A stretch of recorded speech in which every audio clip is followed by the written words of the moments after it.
10/7/2024 प्रातः मुरली ओम शांति बाप दादा मधुबन। बाबा कहते हैं, मीठे बच्चे, अब सतो प्रधान बन घर जाना है, इसलिए अपने को आत्मा समझ निरंतर बाप को याद करने का अभ्यास करो। उन्नति का सदा ख्याल रखो। प्रश्न: पढ़ाई में दिन प्रतिदिन आगे बढ़ रहे हैं या पीछे हट रहे हैं, उसकी निशानी क्या है? उत्तर: पढ़ाई में अगर आगे बढ़ रहे हैं तो हल्केपन का अनुभव होगा, बुद्धि में रहेगा ये शरीर तो छी है, इसको छोड़ना है, हमको तो अब घर जाना है। देवी गुण धारण करते जाएंगे। अगर पीछे हट रहे हैं तो चलन से आसुरी गुण दिखाई देंगे। चलते फिरते बाप की याद नहीं रहेगी, वो फूल बन सबको सुख नहीं दे सकेंगे। ऐसे बच्चों को आगे चल साक्षात्कार होंगे, फिर बहुत सजाएं खानी पड़ेगी। ओम शांति। बुद्धि में ये ख्यालात रहे कि हम सतो प्रधान आए थे, रूहानी बाप रूहानी बच्चों को समझाते हैं। यहाँ सब बैठे हैं, कोई तो देह अभिमानी है और कोई देही अभिमानी होंगे। कोई सेकंड में देह अभिमानी और सेकंड में देही अभिमानी होते रहेंगे। ऐसे तो कोई कह ना सके कि हम सारा समय देही अभिमानी हो बैठे हैं। नहीं, बाप समझाते हैं, कोई समय देही अभिमानी, कोई समय देही अभिमान में होंगे। अब बच्चे ये तो जानते हैं, हम आत्मा इस शरीर को छोड़ जाएंगे अपने घर, बहुत खुशी से जाना है। सारा दिन चिंतन ही ये करते हैं, हम शांति धाम में जाए, क्योंकि बाप ने रास्ता तो बताया है। और लोग कभी इस विचार से नहीं बैठते होंगे, ये शिक्षा किसको मिलती ही नहीं है, ख्याल भी नहीं होगा। तुम समझते हो ये दुख धाम है। अब बाप ने सुख धाम में जाने का रास्ता बताया है। जितना बाप को याद करेंगे उतना संपूर्ण बन यथा योग्य शांति धाम में जाएंगे। उनको ही मुक्ति कहा जाता है, जिसके लिए ही मनुष्य गुरु करते हैं। परंतु मनुष्यों को बिल्कुल पता नहीं कि मुक्ति, जीवन मुक्ति चीज़ क्या है, क्योंकि ये है नई बात। तुम बच्चे ही समझते हो, अब हमको घर जाना है। बाप कहते हैं, याद की यात्रा में पवित्र बनो। तुम पहले जब आए श्रेष्ठचारी दुनिया में तो सतो प्रधान थे, आत्मा सतो प्रधान थी। कोई के साथ कनेक्शन भी पीछे होगा। जब गर्भ में जाएंगे तब संबंध में आएंगे। तुम जानते हो, अभी ये हमारा अंतिम जन्म है, हमको वापस घर जाना है। पवित्र बनने बिगाड़ हम जा नहीं सकेंगे। ऐसे अंदर में बातें करनी चाहिए, क्योंकि बाप का फरमान है, उठते बैठते चलते फिरते बुद्धि में यही ख्यालात रहे कि हम सतो प्रधान आए थे। जब सतो प्रधान बनकर घर जाना है, सतो प्रधान बनना है बाप की याद से, क्योंकि बाप ही पतित पावन है। हम बच्चों को युक्ति बताते हैं कि तुम ऐसे पावन हो सकेंगे। सारे सृष्टि के आदि मध्यम अंत को तो बाप ही जानते हैं और कोई अथॉरिटी है नहीं। बाप ही मनुष्य सृष्टि का बीज रूप है। भक्ति कहाँ तक चलती है, ये भी बाप ने समझाया है। इतना समय ज्ञान मार्ग, इतना समय भक्ति, ये सारा ज्ञान अंदर में टपकना चाहिए। जैसे बाप की आत्मा में ज्ञान है, तुम्हारी आत्मा में भी ज्ञान है। शरीर द्वारा सुनते और सुनाते हैं, शरीर बिगाड़ तो आत्मा बोल ना सके। इसमें प्रेरणा व आकाशवाणी की बात होती नहीं। भगवानुवाच है तो जरूर मुख चाहिए, रथ चाहिए, गधे घोड़े का रथ तो नहीं चाहिए। तुम भी पहले समझते थे, कलियुग अभी 40,000 वर्ष और चलना है। अज्ञान नींद में सोए पड़े थे, अब बाबा ने जगाया है। तुम भी अज्ञान में थे, अब ज्ञान मिला है, अज्ञान कहा जाता है भक्ति को। अब तुम बच्चों को ये ख्याल करना है, हम अपनी उन्नति कैसे करें, उच्च पद कैसे पाए, अपने घर जाकर फिर नई राजधानी में आकर उच्च मर्तबा पाए। उसके लिए है याद की यात्रा। अपने को आत्मा तो ज़रूर समझना है, हम सब आत्माओं का बाप परमात्मा है। ये तो बहुत सिंपल है, परंतु मनुष्य इतनी बात भी नहीं समझते। तुम समझा सकते हो कि ये है रावण राज्य, इसलिए तुम्हारी बुद्धि भ्रष्टाचारी बन गई है। मनुष्य समझते हैं जो विकार में नहीं जाते हैं वो पावन है, जैसे सन्यासी है। बाप कहते हैं वो तो अल्पकाल के लिए पावन बनते हैं। दुनिया तो फिर भी पतित है ना, पावन दुनिया है ही सतयुग। पतित दुनिया में सतयुग जैसा पावन कोई हो नहीं सकता। वहाँ तो रावण राज्य ही नहीं, विकार की बात ही नहीं। तो चक्र लगाते घूमते फिरते बुद्धि में ये चिंतन रहना चाहिए, बाबा में ये ज्ञान है ना, ज्ञान सागर है तो ज़रूर ज्ञान टपकता होगा। तुम भी ज्ञान सागर से निकली हुई नदियाँ हो, वो तो एवर सागर ही है, तुम एवर सागर नहीं हो। तुम बच्चे समझते हो हम तो सब भाई भाई है, तुम बच्चे पढ़ते हो, वास्तव में नदियाँ आदि की बात नहीं। नदी कहने से गंगा जमुना आदि कह देते हैं। तुम अभी बेहद में खड़े हो। हम सब आत्माएं एक बाप के बच्चे भाई भाई है। अभी हमें वापिस घर जाना है, जहाँ से लेकर शरीर रूपी तख्त पर विराजमान होते हैं। बहुत छोटी आत्मा है, साक्षात्कार होने से समझ ना सके। आत्मा निकलती है तो कभी कहते हैं माथे से निकली, आँखों से, मुख से निकली, मुख खुल जाता है। आत्मा शरीर छोड़ चली जाती है तो शरीर जड़ हो जाता है। ये ज्ञान है। स्टूडेंट की बुद्धि में सारा दिन पढ़ाई रहती है, तुम्हें भी सारा दिन पढ़ाई के ही ख्यालात चलने चाहिए। अच्छे अच्छे स्टूडेंट के हाथ में सदैव कोई ना कोई किताब रहती है, पढ़ते रहते हैं। बाप कहते हैं तुम्हारा ये अंतिम जन्म है, सारा चक्र लगातार अंत में आए हो तो बुद्धि में यही सिमरन रहना चाहिए। धारणा कर औरों को समझाना चाहिए। कोई को तो धारणा होती है नहीं। स्कूल में भी नंबरवार स्टूडेंट होते हैं, सब्जेक्ट भी बहुत होती है। यहाँ तो सब्जेक्ट एक ही है, देवता बनना है, यही पढ़ाई का चिंतन चलता है। ऐसे नहीं पढ़ाई भूल जाए, बाकी और ख्यालात चलते रहे। धंधे वाला होगा, अपने धंधे के ही ख्यालात में लगा रहेगा, स्टूडेंट पढ़ाई में ही लगा रहेगा। तुम बच्चे को भी अपनी पढ़ाई में रहना है।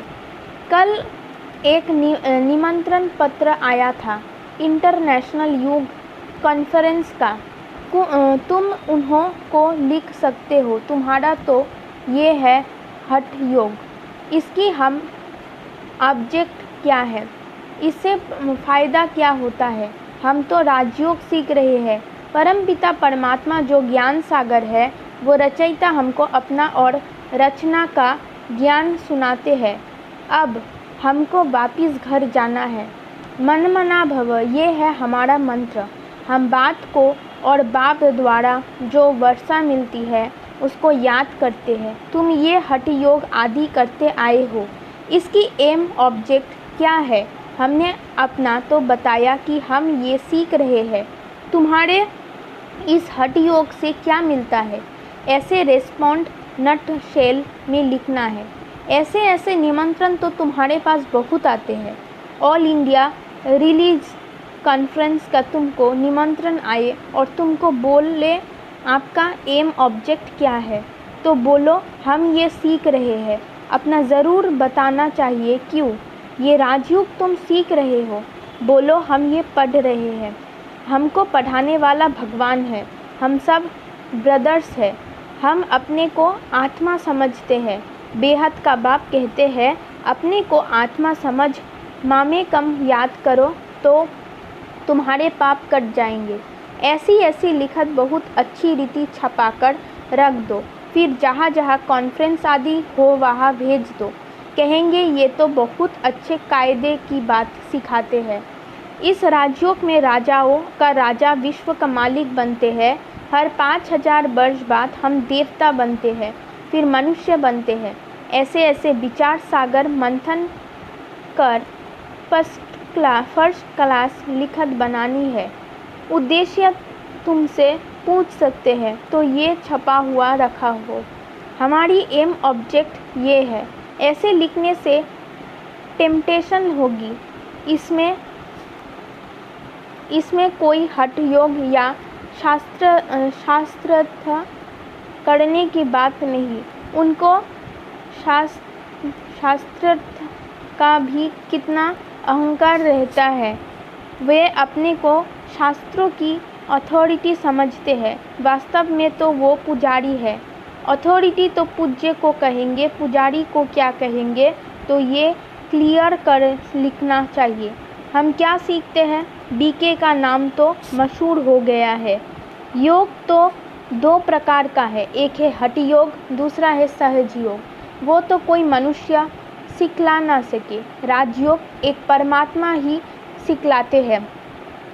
बाकी ये अनेक प्रकार के योग है। मनुष्य मत पर वहाँ देवताओं को तो किसके मत की दरकार नहीं, क्योंकि वर्षा लिया हुआ है। वो है देवताएं अर्थात देवी गुण वाले। जिनमें ऐसे गुण नहीं, उनको असुर कहा जाता है। देवताओं का राज्य था, फिर वो कहा गए। 84 जन्म कैसे लिए? सीढ़ी पर समझाना चाहिए। सीढ़ी बड़ी अच्छी है, जो तुम्हारी दिल में है वो इस सीढ़ी में है। सारा मदार पढ़ाई पर है। पढ़ाई है सोर्स ऑफ इनकम।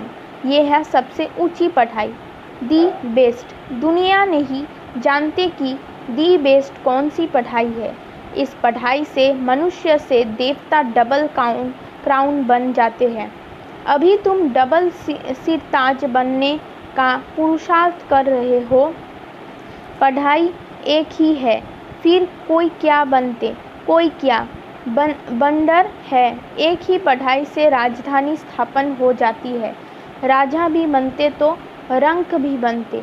बाकी वहाँ दुख की बात होती नहीं। मताड़वे तो है ना। यहाँ अनेक प्रकार के दुख है। फैमन, बीमारियाँ, अनाज आदि नहीं मिलता। फल्स आदि रहती। भल लखपति करोड़पति है। जन्म तो विकारों से ही होता है ना। धक्का खाया, मच्छर ने काटा, ये सब दुख है ना। नाम ही है रौरव नर्क। तो भी कहते कहते फलाना स्वर्ग पधारा। अरे स्वर्ग तो आने वाला है, फिर कोई स्वर्ग गया कैसे? किसको भी समझाना तो बहुत सहज है। अब बाबा ने ऐसे निबंध दिया है, लिखना बच्चों का काम है। धारणा होगी तो लिखेंगे भी। मुख्य बात बच्चे को समझाते हैं। अपने को आत्मा समझो। अब वापिस जाना है। हम सतो प्रधान थे तो सुखी का पारावार नहीं था। अभी तमो प्रधान बने हैं। कितना सहज है। प्रोवाइड्स तो बाबा बहुत सुनाते रहते हैं, तो अच्छी रीति बैठ समझाना है। नहीं मानते हैं तो समझा जाता है ये हमारे कुल का नहीं है। पढ़ाई में दिन प्रतिदिन आगे बढ़ना है, पीछे थोड़े ही हटना है। देवी गुणों के बदले आसुरी गुण धारण करना है। ये तो पीछे हटना हुआ ना। बाप कहते हैं विकारों को छोड़ते रहो, देवी गुण धारण करो। बहुत हल्का रहना है। ये शरीर छी है, इसको छोड़ना है। हमको तो अब जाना है घर। बाप को याद नहीं करेंगे तो गुल गुल नहीं बनेंगे। बहुत सजाएं खानी पड़ेगी। आगे चल तुमको साक्षात्कार होंगे। पूछेंगे तुमने क्या सर्विस की है? तुम कभी कोर्ट में नहीं गए हैं? बाबा ने सब कुछ देखा हुआ है। कैसे ये लोग चोरों को पकड़ते हैं, फिर कैसे चलते हैं, तो वहाँ भी तुमको सब साक्षात्कार कराते रहेंगे। सजाए खाकर फिर पैसे का पद पा लेंगे। टीचर को तो रहम आता है ना। ये नापास हो जाएंगे। ये बाप को याद करने की सब्जेक्ट सबसे अच्छी है जिससे पाप करते जाए। बाबा हमको पढ़ाते हैं, ये सिमरन करते चक्र लगाते रहना चाहिए। स्टूडेंट टीचर को याद भी करते हैं और बुद्धि में पढ़ाई रहती है। टीचर से योग तो ज़रूर होगा ना, ये बुद्धि में रहना चाहिए। हम सब भाइयों का एक टीचर है, वो है सुप्रीम टीचर। आगे चल बहुतों को मालूम पड़ेगा, अहो प्रभु तेरी लीला। महिमा करके मरेंगे परंतु पा तो कुछ नहीं सकेंगे। देह अभिमान में आने से ही उल्टे काम करते हैं, देही अभिमान होने से अच्छा काम करेंगे। बाप कहते हैं अब तुम्हारी वानप्रस्थ अभ्यस्ता है, वापिस जाना ही पड़ेगा। हिसाब किताब चुकतू कर सबको जाना है, चाहे वह ना चाहे, जाना ज़रूर है। एक दिन ऐसे भी आएगा जो दुनिया बहुत खाली हो जाएगी, सिर्फ भारत ही रहेगा। आधा कल्प सिर्फ भारत ही रहेगा तो कितनी दुनिया खाली होगी, ऐसा ख्याल कोई की बुद्धि में नहीं होगा सिवाय तुम्हारे। फिर तो तुम्हारा कोई दुश्मन भी नहीं होगा। दुश्मन आते हैं क्यों? धन के पिछाड़ी भारत में इतने मुसलमान और अंग्रेज क्यों आए? पैसा देखा, पैसा बहुत थे, अब नहीं है तो अब और कोई है ना। पैसे ले खाली कर गए मनुष्य, ये नहीं जानते।